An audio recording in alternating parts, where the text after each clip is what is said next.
So I just picked up Charlie's 1991 NSX. In 2009, he came to me and wanted about 500 wheel horsepower. He was prepared to do an engine build, you know, kind of go nuts with it. But you see it back there. So I just recommended Charlie do a turbo system, one of my turbo systems at the time. So did that, made 480 wheel, somewhere over 350 foot-pounds of torque, if I remember. And basically put myself out of additional work because it made more power than he was really expecting. People always say 500 horsepower in an NSX is like 800 or 900 horsepower in a Supra. And that's pretty accurate. So Charlie abused the car for the next 10 years, and he drove it whenever he could. He took it to the track multiple times a year. I did a big brake kit for him. We ended up doing a Stop Tech, one of their off-the-shelf kits, which is fine. It's been great. Still does great to this day. I believe he's still in the stock suspension, as it seems to be doing fine, so he didn't really want to change it and sacrifice ride height or quality or anything.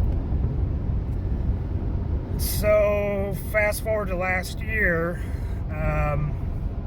started to get a little bit of blow-by after a track event, and he just had me kind of check on the car, do a tune check. Right off the bat, I knew that one of the pistons had finally failed.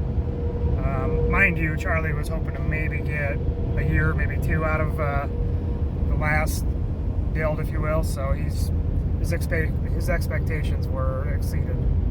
So over the winter, he hem-hawed a little bit. I'm like, the only way to really do is rebuild it or put your stock engine back in, which since day one, we pulled his original C30 and swapped in a spare C32B that he had. He acquired it from a junkyard. I don't know. I know he got it cheap. I don't think the junkyard knew what it was. So, but anyway, so time to go big. We're going to do a Brian Crower stroker kit because he's not going for 1,000 horsepower and doesn't want to run 30 pounds of boost. We're going to opt for going a little bit larger on the pistons. We're going to go to a 95 millimeter piston, which should take it over 3.5 liters. And we'll just keep it at about 15 pounds of boost, 14, 15 pounds. I anticipate his turbo is going to run out of steam about there.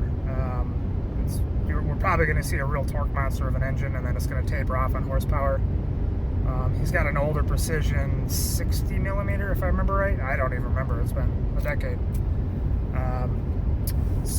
And he doesn't want to get into replacing the turbo, do anything big or laggy or anything. So strictly an engine build and a tune, and yeah. So I'll cover the whole process. And Charlie and I have a bet on which piston's broke. I'm betting it's the number 2 cylinder, which is rear bank middle cylinder.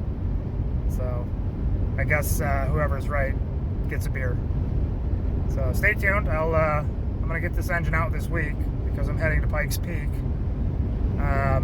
to help the Palatov team, and then also to display the Beastie hatchback at FanFest and Toyo's booth. So, and there'll be a little bit of shenanigans up and down the road, legal of course. I don't want to break any speed limits on Pikes Peak because I would like to actually come back. So, but yes, I'm going to do some laps up and down the peak with the Civic, gather some data, and there may be a little magazine photo shoot lined up.